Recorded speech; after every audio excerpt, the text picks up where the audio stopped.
Bonjour, bonjour à toutes et à tous, bienvenue. C'est Smart Impact, l'émission de la transition écologique, l'émission de la responsabilité sociale et sociétale des entreprises. L'invité aujourd'hui, c'est Didier Richert, le directeur du risque particulier chez Stelliant, les services à l'assurance. Il vient de publier une étude sur les Français et le risque climat. Il va nous les dévoiler juste après ces titres. Notre débat, il portera sur le plastique. Peut-on s'en passer, arrêter d'en utiliser? Pour l'instant, la France prévoit d'interdire les plastiques à usage unique, les emballages plastiques à usage unique d'ici 2040. Est-ce qu'il faut aller plus vite? Et puis notre rubrique Smart Ideas, une start-up à l'honneur comme tous les jours. Aujourd'hui, B2Green qui propose d'accompagner les entreprises vers la mobilité douce pour leurs salariés. Risque climat, plastique, mobilité, 3 thèmes, 30 minutes pour les développer. C'est Smart Impact et c'est tout de suite.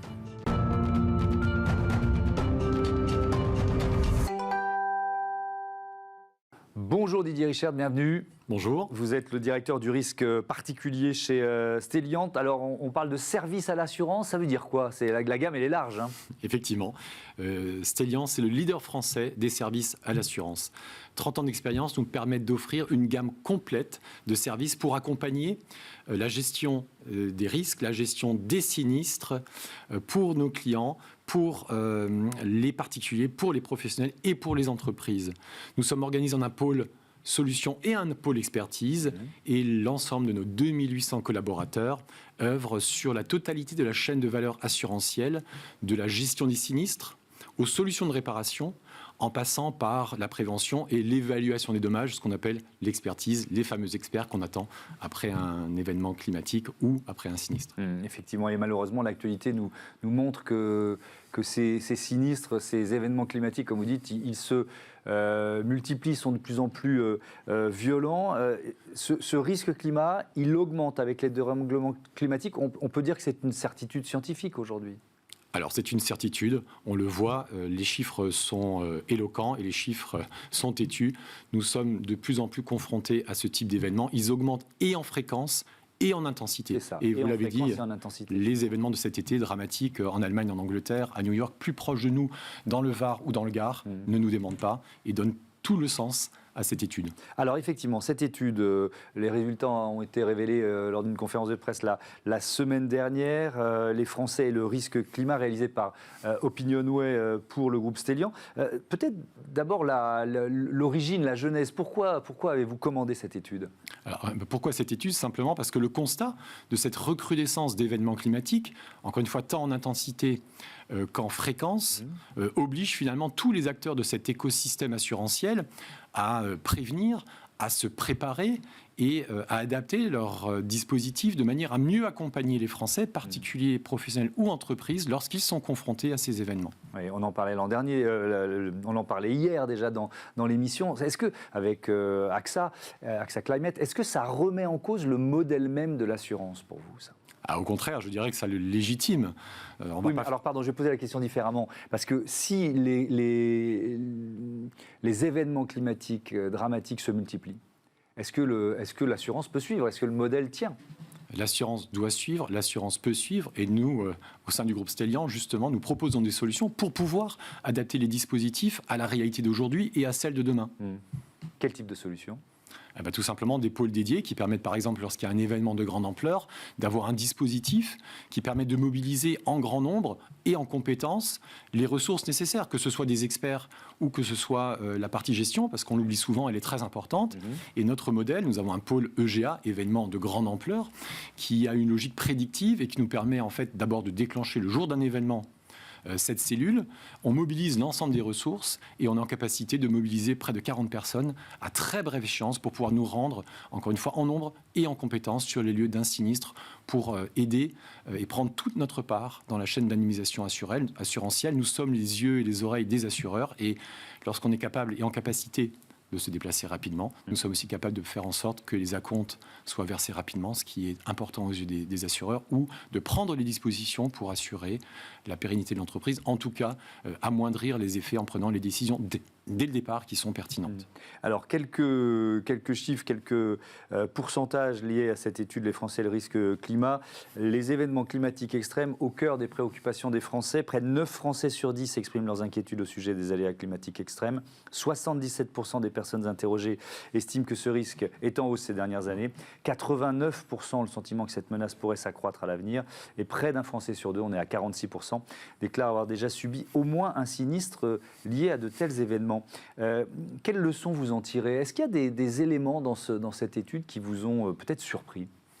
Alors, peut-être que ce qui nous a surpris dans un premier temps, c'est la lucidité, finalement, dont font preuve les Français au regard de la réalité. Si on prend le premier chiffre que vous avez évoqué, 9 Français sur 10 sont préoccupés par les événements climatiques.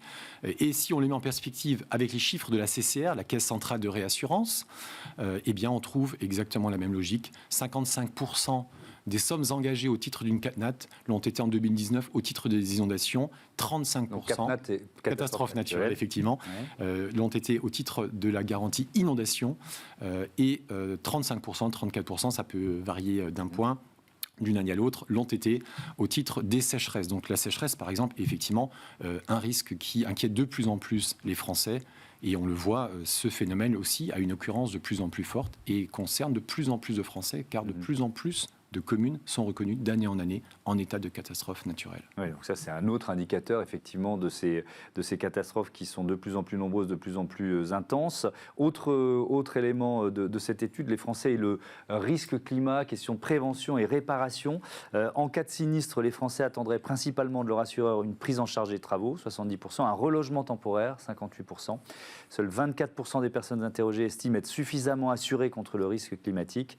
Et pour se protéger des risques liés à ces catastrophes naturelles, 26% des Français, ça c'est intéressant, seraient prêts à payer leur assurance habitation plus cher. Ils accepteraient en moyenne une augmentation de 11% pour couvrir ces risques. Il y a beaucoup d'éléments là que je viens de donner.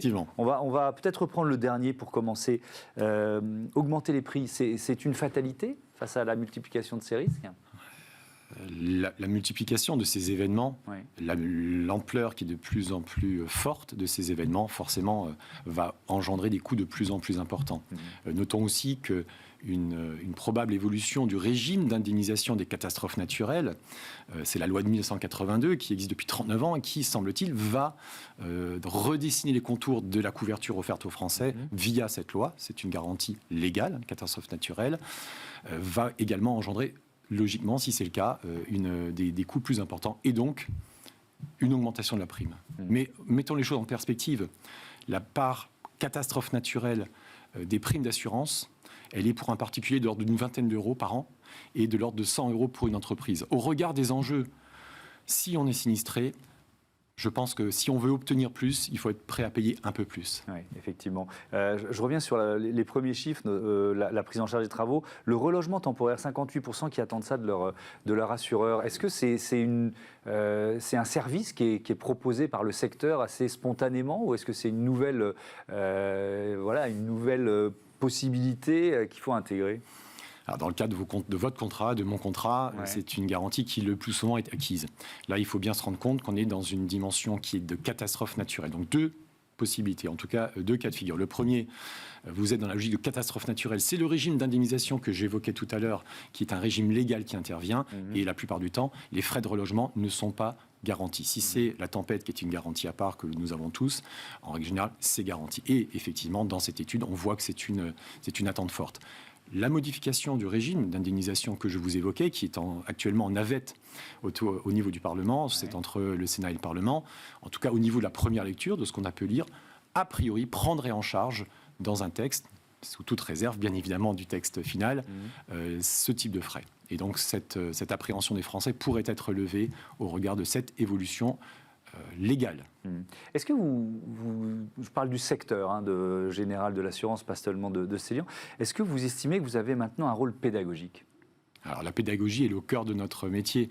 Nous travaillons et nos 2800 collaborateurs, évidemment, œuvrent avec les moyens de l'entreprise, avec les systèmes d'information, mais des systèmes d'information performants, des process, des organisations, c'est une chose.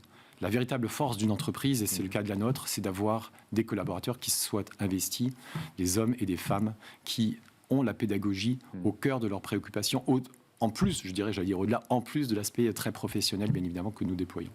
Qu'est-ce que vous conseillez aux téléspectateurs de Bismart? Il y a beaucoup de chefs d'entreprise, il y a des cadres, etc. D'évaluer leurs risques, de réévaluer leurs risques de leur entreprise, là je parle, hein. Pas forcément personnel. Alors effectivement, d'abord, avoir une photographie qui est juste par rapport à leur couverture. La couverture catastrophe naturelle, encore une fois, elle dépend d'une dimension légale. Donc interroger son assureur, lui expliquer très précisément où se situe l'entreprise, en zone inondable, pas inondable, risque sismique, pas de risque sismique, etc. Il faut réellement réaliser un audit complet, exhaustif, holistique de son environnement avec son assureur. C'est son interlocuteur. Il sera à même de pouvoir donner les solutions si une problématique se faisait jour. Parce que je rappelle ce chiffre, 24% seulement des personnes que vous avez interrogées pour cette étude estiment être suffisamment assurées contre le risque climatique. Merci Didier Richert d'être venu présenter les résultats de cette étude Opinionway. On parle de nos usages maintenant et si il fallait arrêter tout simplement d'utiliser du plastique. C'est peut-être un peu radical, on va voir.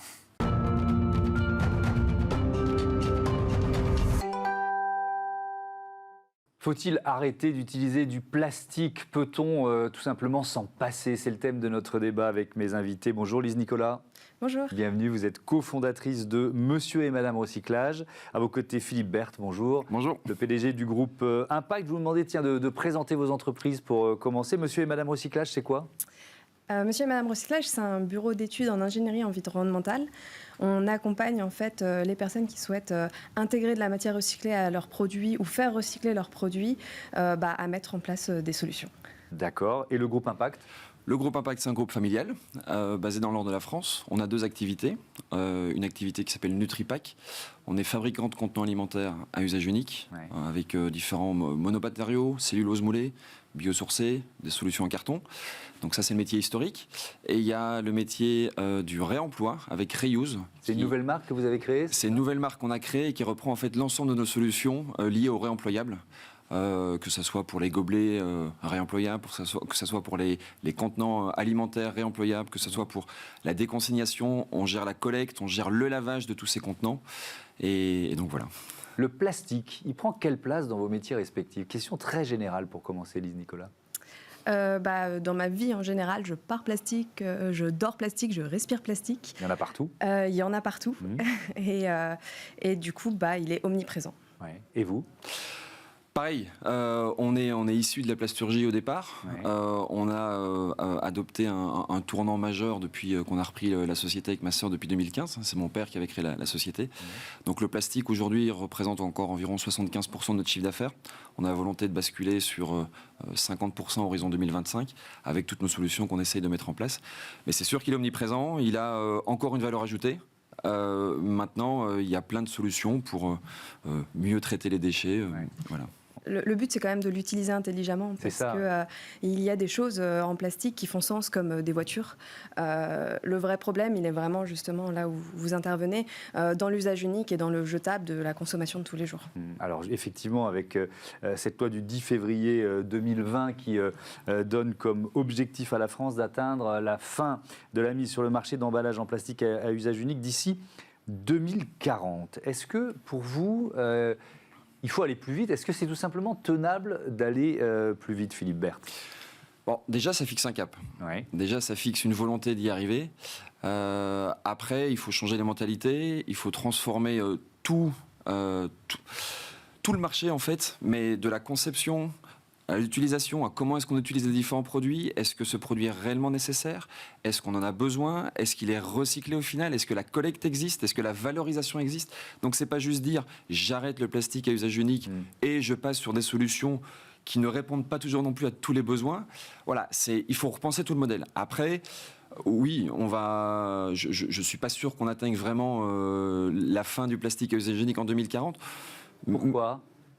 Parce que ça prendra, parce que justement ce que vous venez de dire, c'est-à-dire que c'est trop compliqué, on n'a pas forcément les filières aujourd'hui, il y a certains usages où on ne pourra pas trouver d'alternative, c'est ça? Le plastique aujourd'hui, il a été créé au départ pour assurer une sécurité alimentaire, bien sûr. pour augmenter la durée de vie des produits, pour faciliter le transport, pour plein de choses. Donc ça a quand même une certaine valeur. Il faut trouver les matériaux qui compensent les caractéristiques initiales du plastique. Il y a plein de choses à imaginer. Donc encore une fois, le cap est donné, c'est ce qui est le plus important. La réglementation est là. Après, je crois que tous les acteurs aujourd'hui sont conscients et sont concernés par cet objectif. On verra ce qu'il en adviendra. Lise Nicolas, vous diriez quoi? Vous diriez qu'il faut peut-être se donner les bons objectifs, c'est-à-dire désigner les usages où le plastique est vraiment utile, et pour mettre le paquet sur, au contraire, les usages dont on peut se passer, et orienter la filière dans cet ordre-là? Pour moi, avec les lois et les interdictions, il faut faire quand même très attention parce qu'il ne faut pas faire des virages à 180 degrés et après proposer des solutions alternatives qui ne sont pas forcément... qui sur le moment paraissent intéressantes, mais en fait qui ont un impact tout aussi important. Et puis surtout, il faut faire très attention parce que le diable se cache dans les détails. C'est-à-dire ? Et on voit donc qu'il y a une volonté politique pour 2040, mais en parallèle, si on regarde les décrets, dans les décrets, par exemple, sur les entreprises, il y a une acceptation de taux dans les bennes de produits en plastique qui pourraient être recyclés qui augmente. C'est-à-dire qu'on augmente le taux dans les bennes qui vont finir à l'enfouissement ou à l'incinération, mais on nous parle d'interdiction du plastique et de recyclage à 100%. Et vous pensez que ce serait beaucoup plus efficace de mettre la pression justement sur les entreprises et sur cette quantité de plastique là, qui finit à la benne? Bien sûr, je pense qu'il faut empêcher absolument tous les plastiques de finir à l'incinération ou à l'enfouissement quand on peut en refaire des objets et prolonger leur durée de vie. Je voudrais parler de la filière avec ces chiffres. Taux de recyclage des bouteilles et flacons, c'est les chiffres 2020, 54%, 54,5% pour les bouteilles et flacons. Taux de recyclage des autres emballages en plastique, là c'est très bas, c'est 7,5%. Et à titre de comparaison, le taux de recyclage du verre, c'est 85%. C'est Citeo qui donne ces chiffres. Philippe Berthe, les 7,5%, ça regroupe quoi là? 7,5% de taux de recyclage des autres emballages en plastique, en dehors des bouteilles et flacons? Ça peut être les films plastiques, ça peut être les barquettes en plastique, ça peut être des pots de yaourt, ça peut être tous les contenants qu'on est susceptible de pouvoir acheter sur un supermarché. Ça veut dire quoi? On n'a pas la solution technique pour les recycler, ou la filière s'est pas encore organisée? Alors la filière s'organise, il y a eu l'extension de la consigne de tri au niveau du domicile des Français, qui fait que on a la poubelle jaune maintenant notamment, où on peut mettre de plus en plus de choses. Après, tout ce qui se trouve dans cette poubelle jaune n'est pas nécessairement non plus valorisé au final. C'est-à-dire que ça arrive dans les centres... C'est un peu souvent la pression qu'on a, nous. On fait le job, on fait le tri, puis on se dit, mais attends, est-ce que le film plastique que j'ai mis, qu'est-ce qu'il va devenir? Mais c'est valable pour les contenants compostables, c'est valable pour les contenants carton. On croit que parce qu'on dépose un carton dans une poubelle dédiée, le carton va obligatoirement être recyclé. On sait que c'est pas toujours le cas. Est-ce que le carton est souillé? Enfin, il y a plein de sujets. Donc en fait, il ne faut pas non plus focaliser tout sur le plastique et l'arrêt du plastique. Je suis absolument convaincu qu'il faut changer les usages, que le réemploi, ce qu'on propose chez Reuse, a un intérêt. Maintenant, je lisais un article ce matin de quelqu'un qui poste un petit post sur LinkedIn.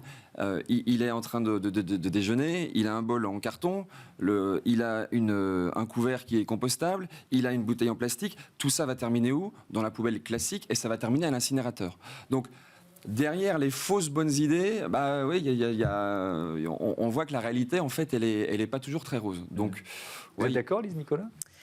Ou vous êtes un peu moins pessimiste? Ah non, moi je suis encore plus pessimiste. C'est vrai. En fait, ce qui se passe, c'est que techniquement, au niveau du recyclage, il y a plein de choses qui sont faisables. Le problème, il se passe vraiment sur la collecte à la source, de séparer tous ces plastiques en amont, mais pas que les plastiques, de tout séparer en amont.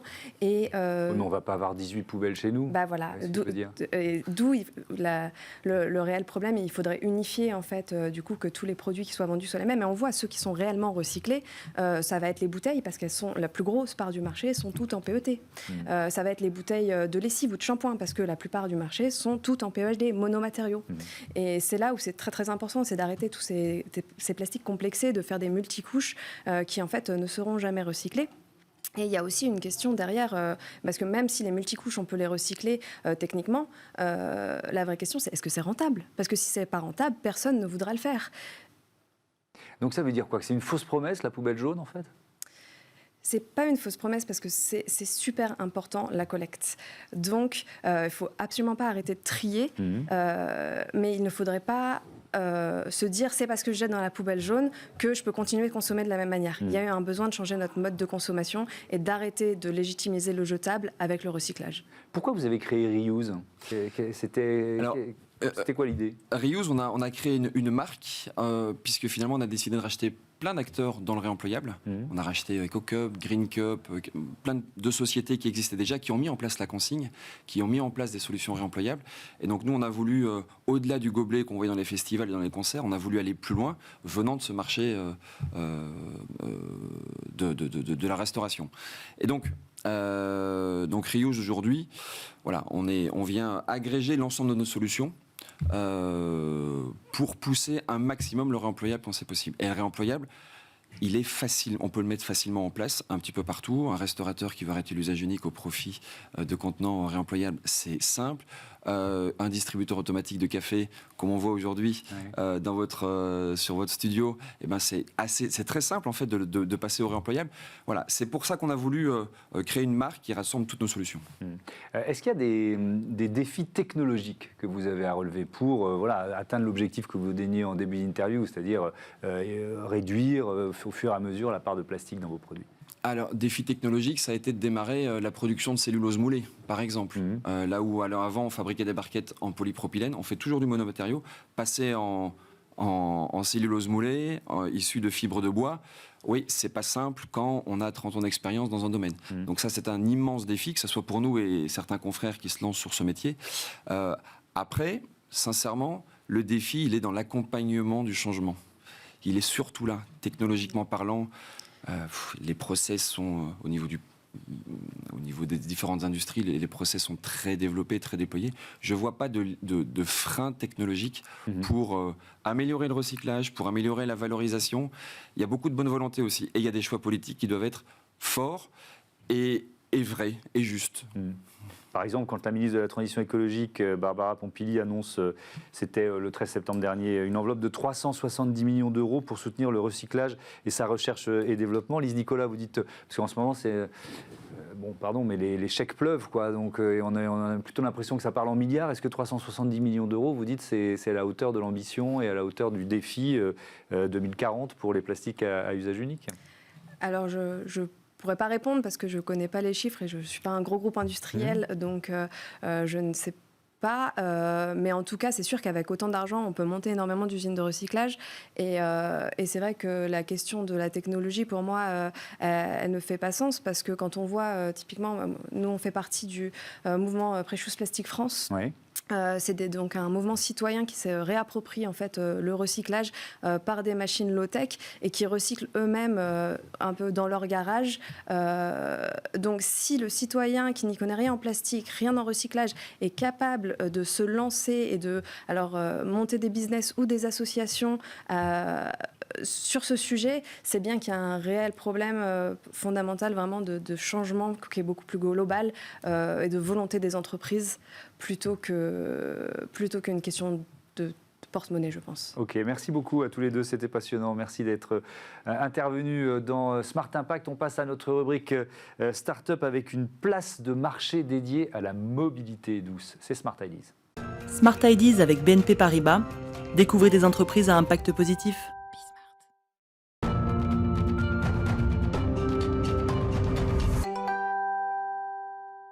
Smart Ideas, une start-up à l'honneur comme tous les jours. Aujourd'hui, je vous présente B2Green avec son cofondateur Antoine Dutheil. Bonjour. Bonjour. Bienvenue, vous l'avez créé en mars 2020 avec Adrien Martin. Quelle idée, quelle ambition ? Alors, d'abord, l'idée, c'est avant tout une aventure amicale, puisque avec Adrien, on s'est connus sur les bancs de l'école. Ça fait 15 ans. Et puis, il y a 2 ans, lui, il rentrait de Londres, il avait une expérience là-bas.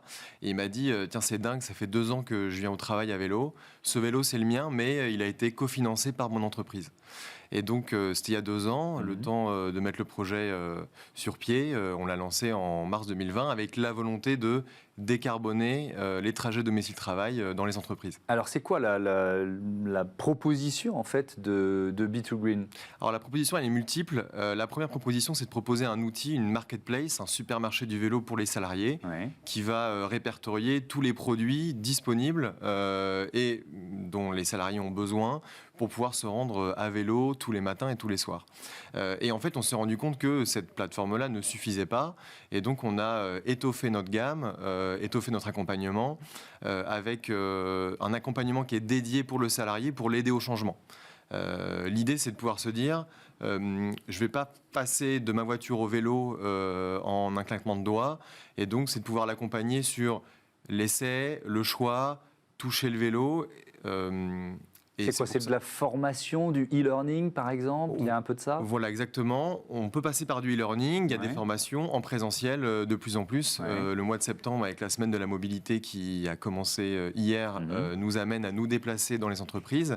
Et puis surtout, c'est un accompagnement simple avec une multitude de produits aujourd'hui qui s'offrent aux salariés de pouvoir dire quel vélo il va choisir. D'accord. Quand vous dites, il y a combien de... La proposition, c'est une gamme de combien de vélos? Alors, nous, on propose plus de 60 marques, mais il en existe sur le marché entre 80 et 100. Avec l'explosion de la demande, aussi, des problèmes de stock qui sont avérés, c'est de pouvoir se dire comment est-ce que nous, on va diriger le salarié vers le vélo qui va lui convenir. Voilà. Qui sont vos clients? Les entreprises? Alors, nos premiers clients sont les entreprises. Donc, nous, on va signer des entreprises et on va devenir leur référent sur le vélo. On va prendre tout ce scope-là. C'est une sorte d'abonnement? Alors oui, c'est une sorte d'abonnement et d'accompagnement qu'on va avoir sur le long terme, puisque notre objectif, c'est, sur une moyenne française, il y a 3% des gens qui viennent au travail à vélo, c'est de pouvoir l'augmenter à 5, 6, 7, 8, 9, 10, 15. Notre rêve, c'est d'atteindre les chiffres qu'on a en Hollande, par exemple, où 49% des gens vont à vélo au travail. Ah oui, donc on est à 3% en France et 49% aux Pays-Bas. Effectivement, il y a de la marge de progression. Donc il y a le vélo, c'est les seuls services que vous proposez ou il y en a d'autres? Alors, le vélo représente 95%, mais il n'y a pas que du vélo neuf. Il y a du vélo d'occasion, du vélo reconditionné, évidemment. Il y a tout type de vélo, puisqu'on peut évoquer le vélo électrique, mais aussi le vélo cargo, le vélo pliant, le vélo classique. Et à partir de janvier, on va lancer un service de trottinette en achat et en location longue durée. Pourquoi est-ce qu'on le lance en janvier? Puisqu'on s'appuie sur le forfait mobilité durable au sein des entreprises pour pouvoir cofinancer ces produits-là. Et la trottinette est éligible à partir de janvier 2022. D'accord. Et on se gare où? Alors, solutions de parking? C'est un vrai sujet. On a aussi un rôle de conseil auprès des entreprises. On a toujours ce rôle de point de contact. Et ensuite, en fonction de plein de paramètres différents, on va les orienter vers des solutions. Ça va du rack simple au box de 50 vélos en bas des entreprises. Oui, parce que la question de la sécurité du vol, évidemment, c'est un des freins. C'est un vrai frein, et c'est pour ça que c'est un des sujets. La sécurité et l'assurance, puisque c'est aussi un produit qu'on propose, et cette approche-là est primordiale. On doit la prendre en compte, on doit accompagner les individus, les usagers. Il y a plein de gens qui savent bien faire du vélo, qui en ont fait il y a très longtemps. Le but, c'est de les remettre en selle avec les bonnes règles de sécurité et surtout des petits tips pour éviter de se faire voler son vélo dans les grandes agglomérations. Merci beaucoup. Merci Antoine Dutheil-Bonvent à B2Green. Voilà, c'est la fin de ce Smart Impact. Je vous donne rendez-vous sur les box, évidemment, ou alors sur bismart.fr. On est présent un peu partout. C'est pas compliqué. C'est la chaîne des audacieuses et les audacieux. Salut.